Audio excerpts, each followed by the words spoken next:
Hey everybody, welcome into the back room. I'm Andy Ostroy. We have writer Tom Nichols with us today. We'll chat with Tom in just a second, but first, thanks for tuning in. We appreciate you listening, and we'd love to hear your comments. So email us at backroomandy@gmail.com and or post on our social media, and we'll read some feedback next time. And if you like the podcast, please rate and review and follow or subscribe, and you'll be notified every time we post a new episode.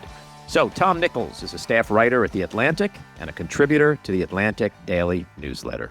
Tom, welcome back into the back room. Hey, Andy. Good to be back with you. Thanks. So, before we talk about your latest piece or two in The Atlantic, I want to ask you about the biggest story in the country right now, which is the Charlie Kirk assassination. From the shooting itself to the reactions in the days following, including government flags at half-staff, what does it say to you about America right now? It's hard to know. I mean, it's ghastly. I mean, whether you loved Charlie Kirk or you hated him, this is not the country you want to live in. You don't want to live in a country where people get blown away just for, speaking their mind. And even if it's something you really find abhorrent. This used to be a country where it was, we always had political assassinations, especially in the 60s and the early 70s. But, this is a nightmare that people can't just go and hear somebody speak, including the president of the United States, without somebody taking a shot at them. I think the kind of over some of the grieving from the GOP leadership from the very top ranks has been kind of over the top, I think, about flags at half staff. I mean, Donald Trump had to be convinced to lower flags for John McCain. But clearly, Kirk had people who really felt strongly about him, and they're mourning and they're hurting. I don't think that should lead everybody else to whitewash Kirk's career, which I think always happens after the death of a famous person, is that, for the first few days, it's, I think out of respect, people don't really talk about some of the terrible stuff. And I think, too, the other thing that's happened is how quickly any discussion of Kirk became, at least from people on the far right, became an accusation that if you said anything critical about Charlie Kirk, you were basically saying he deserved it, he brought it on himself. I don't think anybody was saying that. But, this has been just, I think the reaction all around has been just ugly. Yeah. Including from people who hated Kirk, who some of whom, celebrated his death as something I can't get behind. I'm sorry. I mean, I don't do that with anybody. A lot of folks think this, on some level, may be an inflection point, that either we move forward in a positive direction, finally, either through lowering the temperature politically and or legislating sensible gun reform, to civil war and making things much worse. Where do you stand on that? What do you think things are? I don't think either. I don't think either one of those things is going to happen. Right. There's 400 million guns in America. You could legislate gun control tomorrow out the wazoo, and it's something I've been trying to explain to people for years. You're not going to get 350, 400 million guns off the streets. They're out there already. The bigger problem is, why, in a country with so many guns, do we also have so many of these shooters? And I don't mean people who, engage in gun violence, like, robberies or gang wars or whatever it is. But what is it about America that seems to produce these kind of disaffected lone wolf, weird kids who then go in and shoot up their school or take a shot at the president or shoot Charlie Kirk or whatever it is? I mean, that to me is the thing that's the question we've never wanted to talk about in this country. So do I think it's an inflection point? Probably. I wish it were. And if we had a different president and, different leaders in public life right now, it might be to say, okay, this is really this far. And no, the line, this is the line now. We have to do something to bring down the temperature, to tell people that it's not okay to kill each other over their, beliefs, over what they say in public. But I don't think that's going to happen. I think this is going to be, this will be like in December, it's going to be like, oh, the big year-end stories, and they'll cover Charlie Kirk, and then they'll move on. I think that's unfortunate because it could be an inflection point. It could be the kind of thing that should get everybody to stop in their tracks and say, how psychotic a nation have we become that we just accept this? I think it's going to be hard to lower that temperature when the president of the United States seems to be raising that temperature, and he's got a party that marches in lockstep with Well, that's him. what I mean about it not being if the president had stepped forward and said, listen, I'm going to take the lead here, and instead, before they even had a suspect, before there was anybody in custody, the president said, fire that lunatics, enemies, vengeance. What you're not going to, that's not how you reach an inflection point. That's how you keep doing the same terrible shit over and over again. It's interesting. We've always had political assassinations in this country. I mean, my God, look at the 60s. But I think what's different now is that unlike the 60s, we're living in an age where there's no truth, there's no facts, there's no reality. 30 to 50% of the country acts like it's in a cult. The toxic partisan landscape that we're living in, I think, is what makes the ground so fertile for this kind of stuff today, even though we've always had violence. I think the fertile ground for this is loneliness, social media, the complete unmooring of a certain kind of young male from society.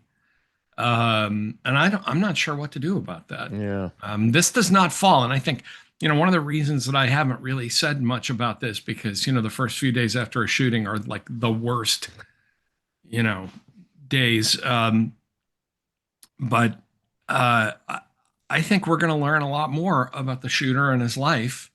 And I think it's probably going to defy a lot of narratives all around, because these events don't fall neatly into right, left, that the kind of framework that you and I would recognize from the 1960s or the 1970s.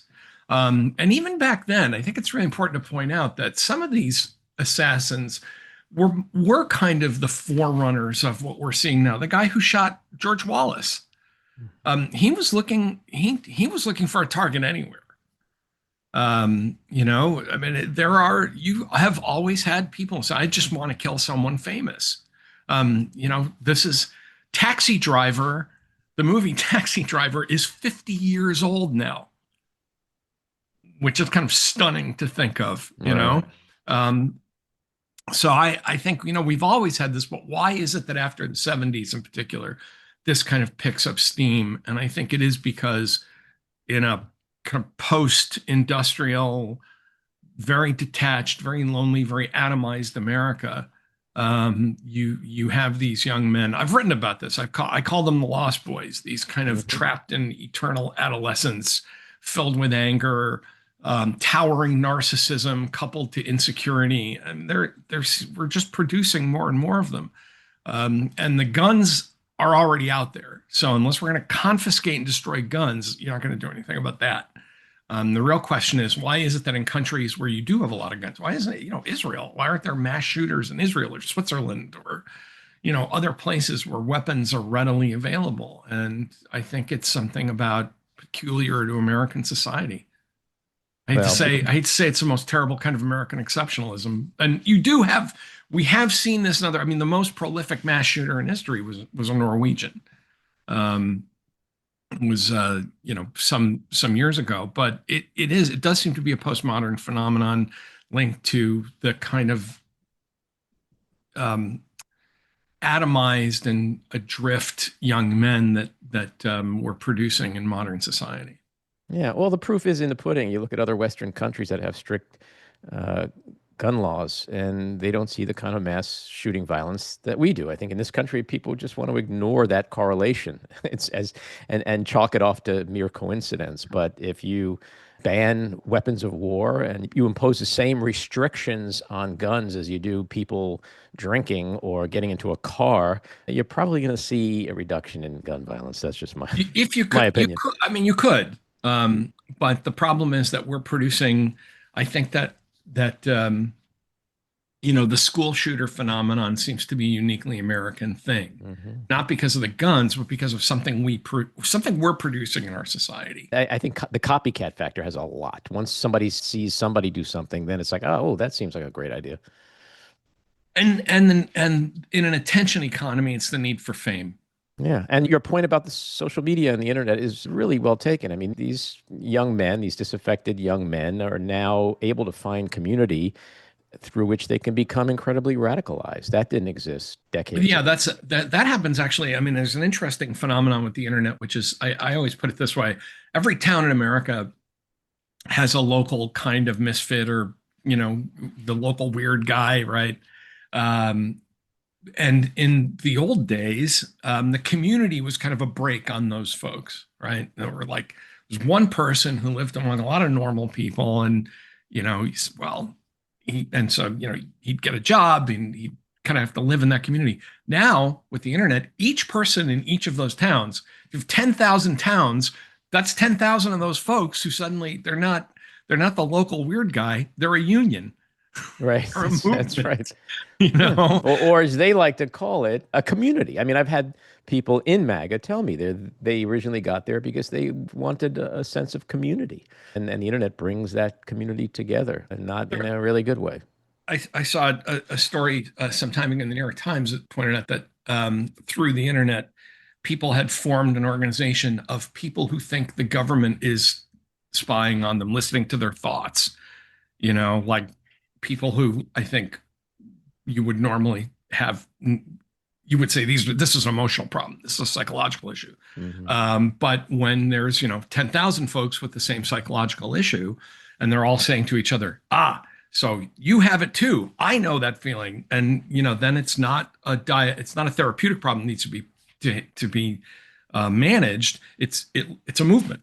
Yeah. And that I think has happened throughout with a lot of groups on the internet, which I think is, really, I hate to say this because I was in my 30s when the internet became a thing. And I said, this is really going to bring people together. This is really going to break down a lot of national boundaries, and it's going to let people communicate with each other. And man, was I optimistic and naive and wrong. Well, you were partially right, but just not in a good way. All right, let's talk about your latest piece in The Atlantic. It's titled Russia's Reckless Provocation. Whether by accident or malice, the Russians are risking a wider war in Europe. So give us your thoughts on what happened last week with the Russian drones over Poland and the concerns of escalations over it. The Russians are testing NATO air defenses. They sent 19 drones into Poland. Now, when I first heard this news, I called some of my Russia bubbas, people that I worked with and as an academic, study Russia. I said, "What do you think?" But we kind of all put our heads together and said, "Well, it sounds like a handful." The Russians launched 415 drones at Ukraine that night, massive attack. And we thought, well, out of 415, if 5 or 6 of them went off course, okay, I suppose that can happen. It's messy, and you can never underestimate the incompetence of the Russian armed forces. When it got up to 19, I said, as I said in the piece, there's a great line in Goldfinger, in the book Goldfinger. Once, Mr. Bond, they have a saying in Chicago: once is happenstance, twice is coincidence, 3 times it's enemy action. 1 or 2 drones is a mistake. 3 or 4 drones might be a coincidence. 19 is enemy action. And I think and then, by the way, a few days after that, they sent a drone across Romania, another NATO member. So I think to understand this, you have to back up to the Anchorage summit, where Trump really thought he was going to drag Putin over, and after all the pomp and the red carpets and the steak and the halibut and all that, that Trump was going to say, Vlad, I really need you to do this for me. It's a deal. We're going to make a deal. We're going to do this thing. I think what happened was Putin said, oh, you're inviting me to Alaska, something that belonged once to me. Great. And he gets off the plane and they shake hands and they smile and they go. And I think what happened, and this is me being an old school Sovietologist, right? Piecing together what I see in the open sources. I think Putin closed the door and said, no, I'm not here to listen to you. You listen to me. This is what I'm going to do. This war goes on until I say it's over. You need to stop supporting Zelensky. You need to pressure him to give me the territory I want. I'll accept the following terms, and those are my terms, not yours. And sure enough, they come out. Trump says, oh, so this is up to Zelensky, and, what are you going to do? And Putin, this whole thing was a cavalcade of diplomatic red flags and snubs. Putin speaks first. He skips the lunch. He gets on his plane. It was basically Putin coming to Alaska and saying, screw you. Here's how this is going to go. No, I don't want to stay for lunch. I'm going home. Bye-bye. Then Trump gets dogpiled by 7 Europeans who say, don't do this. Don't push for this deal. And now, Trump's lost in all this at this point. Everything's gone to shit. It hasn't gone the way he's thought it would go. And so he's like, well, I'm running out of patience. I'm going to put sanctions, but it's really, Zelensky's fault, back and forth. And I think Putin at that point said, the only people really committed to the defense of Ukraine are the Europeans. So let's shake them up and remind them that I don't have any compunction about violating their territory too. Yeah. And you write that after the incident, Trump said, quote, what's with Russia violating Poland's airspace with drones? Here we go. I don't even know what that means. And then he posted on Truth Social, quote, Russia violates Poland's airspace. What's up with that? What's folks? up with that? I bet Putin was really shitting his pants after that one. And then he later suggested that the drone missions could have been an error, which when I heard that, it was like, oh, here we go with Helsinki again, He makes excuses for Putin. Yeah. The drop of a hat. He's terrified of Putin. And I know I can hear people out there saying, yes, it's compromat and it's blackmail and it's this. I actually don't think it's that. I don't think that the Russians would have those kinds of files and nothing would leak over 25 years. I think if he fears anything, the only thing that embarrasses Donald Trump, and this is again kind of my theory, the only thing that embarrasses Trump are revelations that he's broke, that he's weak and isn't a financial genius. Mm-hmm. And the Russians have 30 years, 40 years of his dirty deals in New York. They can, he did a lot of business with the Russians. And frankly, there's almost no way to do those kinds of deals on the up and up. So they know a lot of stuff. But I think it's more than that. I think Putin's the alpha bully. If you've ever been in a schoolyard and you see a bunch of bullies, there's always that top dog, and then he's got some lieutenants around him. And Trump is that second tier. He's afraid of the big guy. He admires him. He wants to be him. And so I think there's a lot going on here. But I think it's go for the simplest explanation first, which is that Trump has always taken Russia's side on this stuff because he's a natural contrarian, right? Everybody else thinks it's good to be up against Russia. So Trump, he shows that he's visionary, he's smart. But I think also it's too hard to be a patriot, to oppose Putin, to draw the lines in the sand, to say, that I am the leader of the free world, that we are, the top and most powerful country in 32 countries of NATO. That means he has to do stuff. Right. It means he has to do things that require some bravery. Well, he does stuff. He makes a lot of threats that in 2 weeks, everything's going to happen. 2 weeks. And then 2 weeks comes and goes. And in the meantime, Putin, intensifies his attacks on Ukraine. But he'd actually have to sit and listen to his briefings.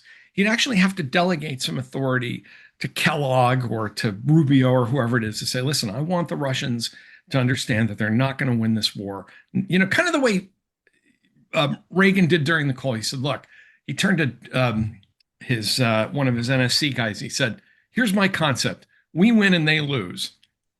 Now, that's not a policy. Then he turns to, excuse me, he turns to all those people in his cabinet and says, look, that's what I hired you for. Go figure it out. There is no policy here. Everything is kind of an emotional reflex by Donald Trump, and Putin knows it. And I think he's doing this to warn the Europeans, to warn the Americans. Listen, this is an old Russian tactic to tell the Europeans, if we come for you, the Americans won't be here. And I think that's what he's trying to prove. To everything we're talking about, how critical are Europe's concerns right now about the U.S.'s commitment to NATO Article 5 now that Poland has invoked Article 4?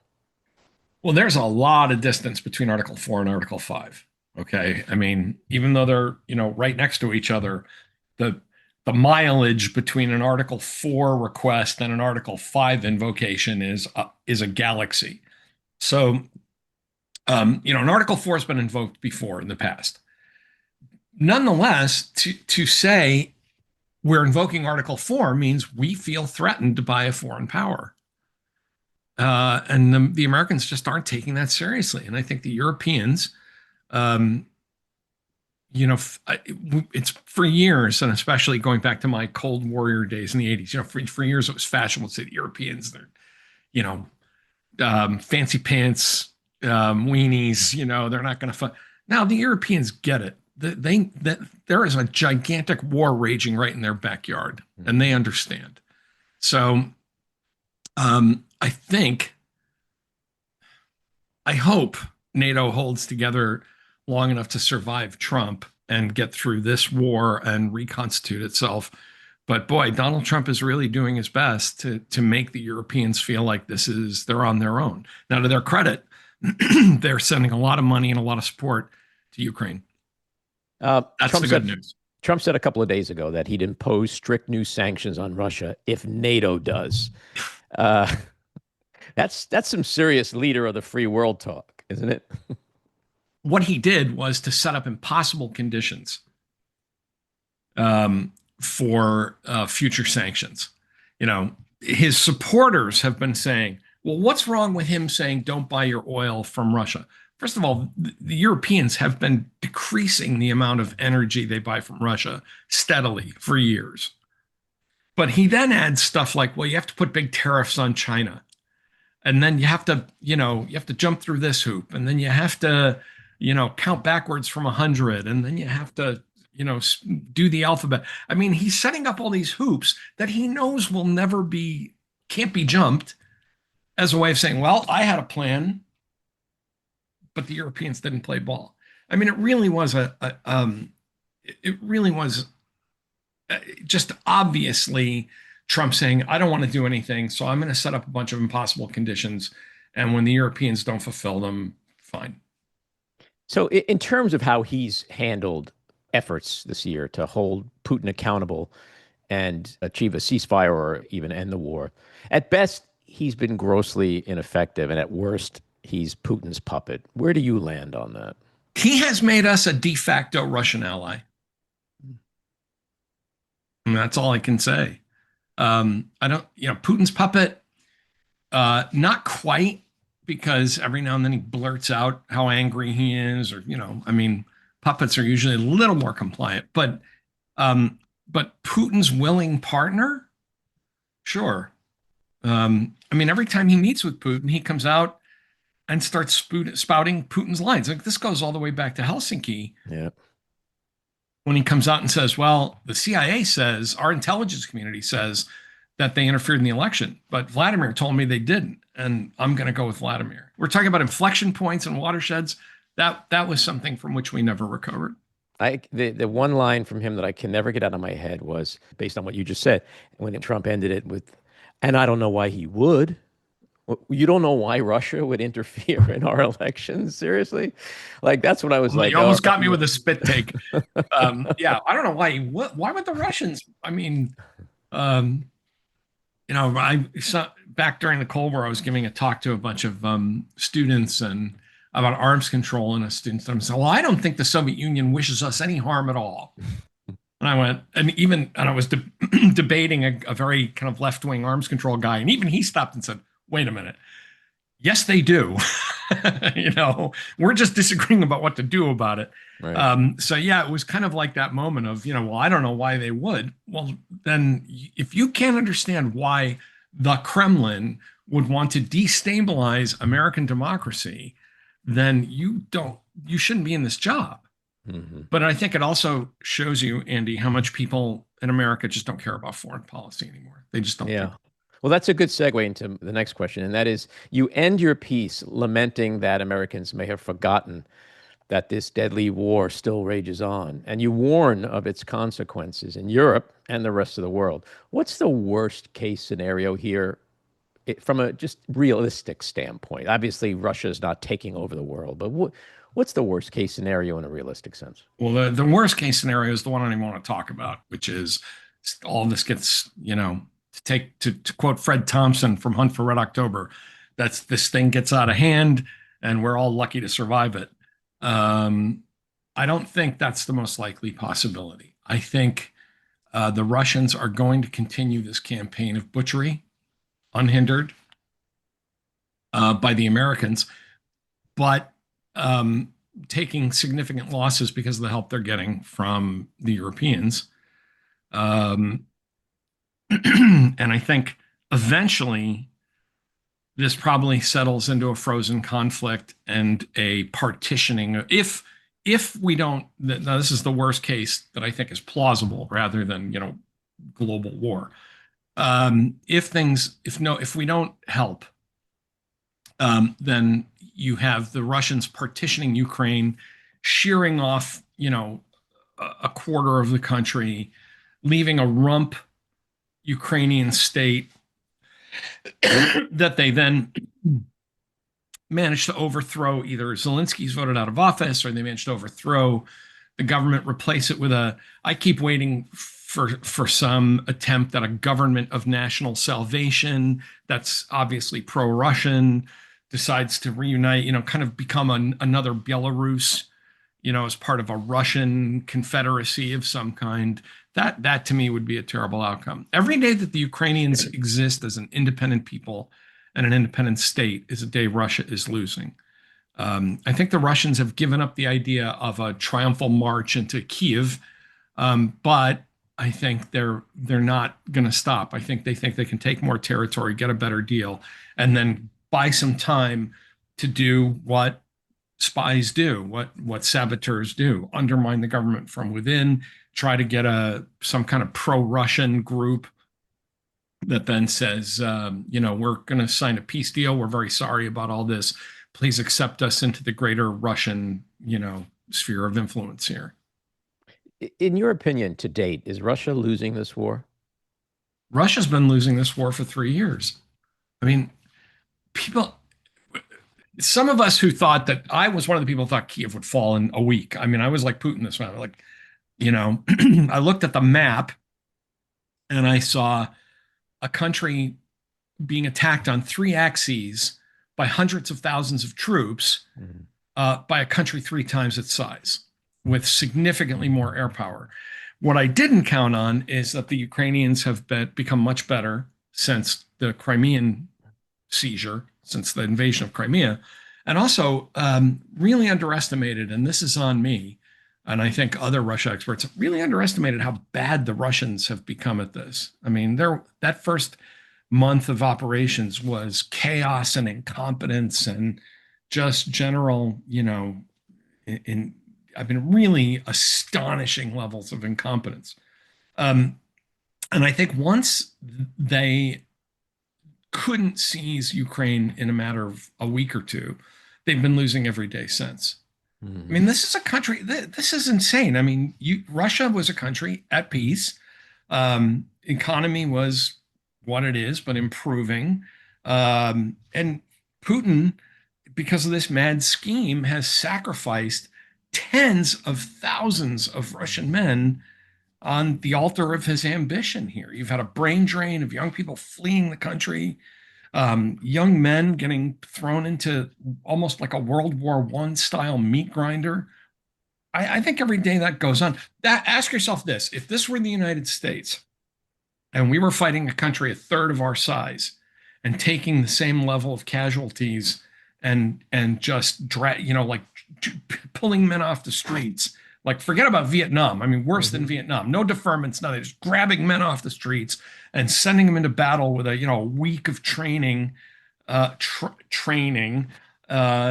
Would we think we were losing? You bet we would. Let's shift to what has become a major story domestically, and that's the subject of your prior piece in The Atlantic titled, "The Government Wants to See Your Papers, and the Supreme Court Decides That the Fourth Amendment Might Not Be for Everyone." Your piece begins with these words, quote, "You there, stop what you're doing. Take off that tool belt and hard hat. Let's see some ID. Why? Because we don't think you're a citizen. Now show us your papers." I mean, we've truly entered uncharted territory in America, haven't we? Yes. And I say that as somebody who has a pretty expansive view of government power, at least in some areas. I mean, this is where I remind people I was a Republican for a long time. And I think, that the government can make you do all kinds of things. I mean, I think the government can make you get vaccinated if you want to send your kids to school. But the idea that the government can just follow you around and say, you don't look right to me. Show me your papers. The last time I saw that happen, and I mentioned in the piece, I was in Moscow. Yeah, right after 9/11. It's a great story. Why don't you tell that? Especially what your then wife said to you ultimately. Yeah. Well, okay. Well, there's two stories from that trip. One is that look, I was profiled. I didn't always, my hair used to be much darker. I had a full dark beard. It's hard to see here on the TV, but I have a pronounced kind of slash across my cheek.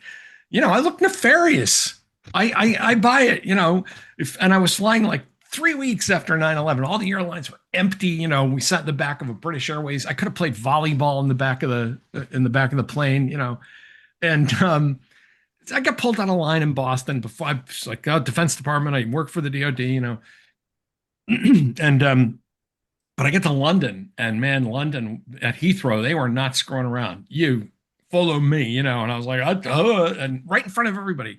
And at whatever it was, Terminal 5 or wherever you're supposed to go for these international flights, open your shirt, unbuckle your pants, unzip your pants, looks into my pants, checks in my underwear, untie, take your shoes off. I come shambling back. I'm carrying all my stuff like I'm a bag lady, and my wife, a very dry, very calm woman, my first wife, had a very icy sense of humor. She looks me up and down. She says, "Wow, all that, and he didn't even buy you dinner." Great line. But the kind of thing the government wants to do now about show me your papers. I get to Moscow, and my Russian friends, this was a time of great Russian-American sympathy. Got off the plane, and one of my Russian friends was there, and he said, "Now you understand, how we feel," because they have had a lot of mass casualty terror attacks, much more than the United States in those days, in the 90s. And we're walking through this very high traffic touristy area in Moscow. And there's a couple of guys who in very white, pale Russia stuck out like sore thumbs, got dark, swarthy beards, and two cops walked right up to him and said, "Documents." Just like bang. And I went, "Okay, wow." And I said, kind of looked at my buddy, and he's like, "Armenians maybe, or Georgians." He said, "But they could be Chechens." So you got to check. And so this was just a random, "Hey, you look like a Chechen. Show me your papers. Documents now." And I thought, I get it, but I don't like it. And I thought, in America, we wouldn't do that. And I said that at the time. I said, "Boy, you'd have a hard time doing that in America." Well, that was 25 years ago, 24 years ago. And I didn't realize that how much easier it was going to get to do that in America based on in Russia, they can do it based on nothing. Here, they were doing it based on race. And I guess the Supreme Court said, well, it can't be race, but race and a Spanish accent or being near where illegal immigrants congregate. And I thought, I've been an immigration hawk I'm the grandson of legal immigrants. So I was one of those guys of, totally hard-assed about immigration. But I don't want to empower the government to just walk up to me and say, I don't like the way you look. I'd like to see some ID. Well, when you factor in that prior to this ruling, people were just being disappeared off the streets, that there was a lack of due process and habeas corpus rights afforded people. It just seems like all of this is just such a slippery slope to what could possibly come next. It's not a slippery, it's a ski jump. Right. I mean, this isn't basically saying that you can, and again, I brought up the story about being profiled in London because I'm not against profiling under certain circumstances. I pointed out in the article, the FBI has a whole section that does nothing but profile killers. Sure. Profiling it's science if it's used properly. But what I was trying to get across with that story was there's a difference between me going to an airport and saying, I would like to board an airplane. And the people there are saying, we only have so much time. There's only so many hours in a day. You, and you, based on criteria that are, that we think are reasonable given the threat we're facing. That would be the different case would be me walking down the street and, the FBI saying, you got a beard, that scar and dark hair. You look like a terrorist. Come over here and prove you're not. Right.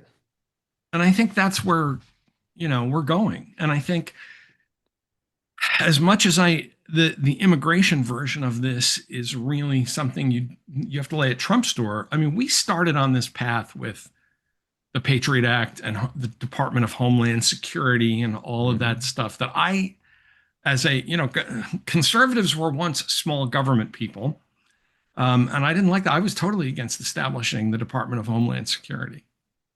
I didn't like any of this stuff. And I think that we've psychologically become more willing to accept these things after 24 years of taking our shoes off and having a department that sounds like it was named by, Germans in the 1930s and, doing the things that we've done. But this is really, I think, a new, and it shows you that this Supreme Court, I mean, when democracy ends, it will be heralded by the phrase in a 6-3 decision. Right. Exactly. What do you make of what the New York Times reported this morning about Trump reversing some of his deportation policies or overall immigration policies? Because at the end of the day, this dude really just cares about shit that's economically related and taking care of his rich friends who own farms or restaurants, et cetera, which just further proves that he really has no core philosophy or principles when it comes to immigration other than money and taking care of his cronies. Yeah, he doesn't. I mean, I think this has always been a problem that the president doesn't have core political instincts about anything except Russia and tariffs. Trump, somewhere 50 years ago, somebody got it into his head that tariffs are cool and that it's a way of shaking other people down for money. But other than that, I think you're right, Andy. I think he just said, oh, this is going to hurt guys that need cheap labor.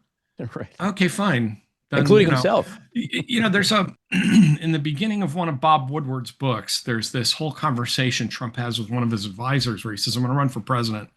And the advisor says, but you're pro-choice.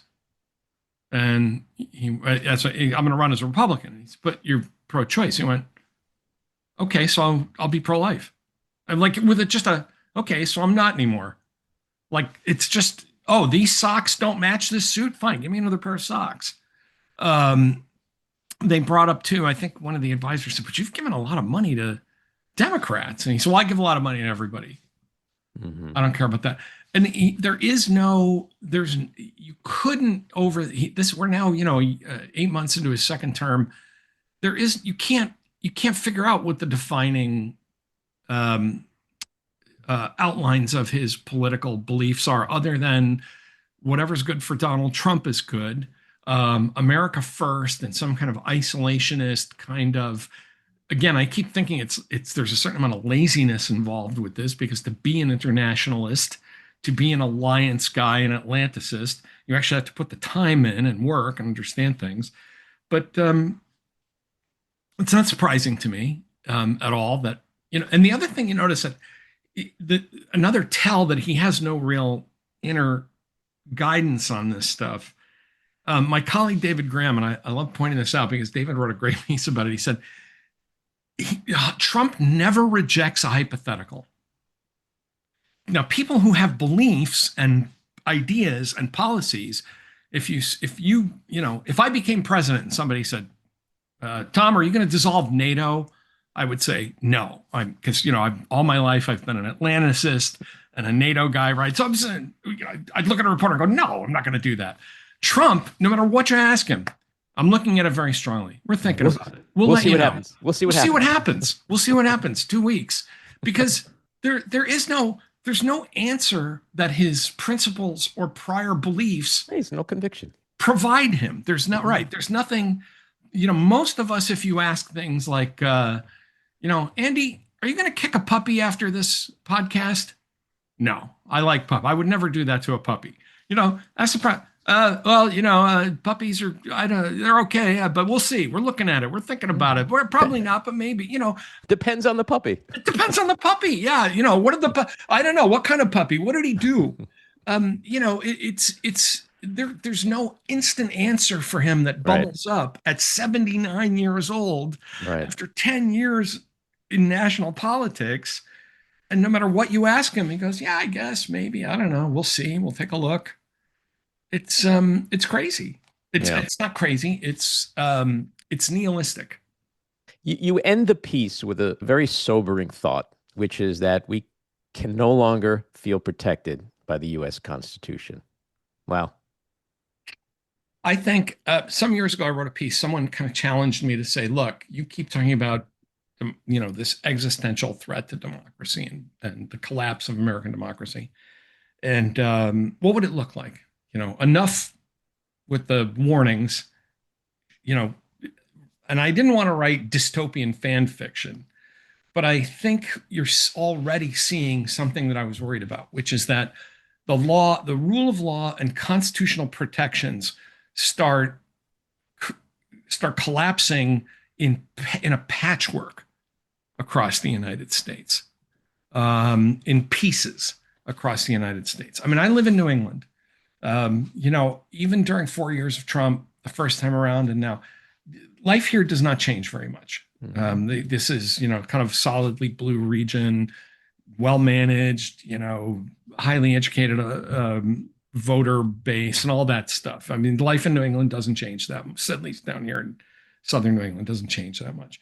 But I would not want to be relying on the protections of the Constitution if I were a person of color driving through a red state, or a woman in a red state, or trying to file a lawsuit even in a red state. I mean, the idea that the Texas legislature is looking ahead to the next election and saying, let's just conjure 5 seats out of nowhere, excuse me, is really remarkable. I mean, that is, normally I would be the kind to say, the other states should not take this bait, shouldn't do this, but this is remarkable. I mean, this is the Abraham Lincoln, when he suspended habeas, said, are all the laws to go unobserved but one? And I think you're seeing it. I think you're seeing that, the protections of the law. This Surgeon General in Florida, I'm not going to tell people to get vaccinated anymore. Yeah, who am I? Who am I to tell people? Who am I to tell you? I'm a doctor. I'm the Surgeon General of Florida. Who am I to tell you what to put in your body? And I think, that for parents that are really worried about sending their kids to school and having them come home with whooping cough, and who have no recourse against the state now. Can't say, Look, our public schools have to be safe from measles and rubella and diphtheria and what. No, well, you're on your own now. Mm-hmm. So I think that's what I'm really worried about, is this kind of uneven collapse of democracy. And I think in some places more than others, the Constitution has become shaky. Yeah. Tom, always a great conversation. Thanks for coming on. My pleasure, Andy. Thank you. All righty. Take care. All right. See ya. This episode was produced and edited by me, Andy Ostroy. It was co-produced by Matty Rosenberg and Jen Hammoud for Radio Free Rhiniecliff, with additional editing by Matty Rosenberg, music by Andrew Hollander, and graphic design by Cricket Lengyel. And with a special thanks to our sponsor, The Epicurean. Again, thanks for listening. Please rate and review wherever you get your podcasts, and subscribe to the Backroom with Andy Ostroy YouTube channel, where you can watch full videos of our interviews. See you next time.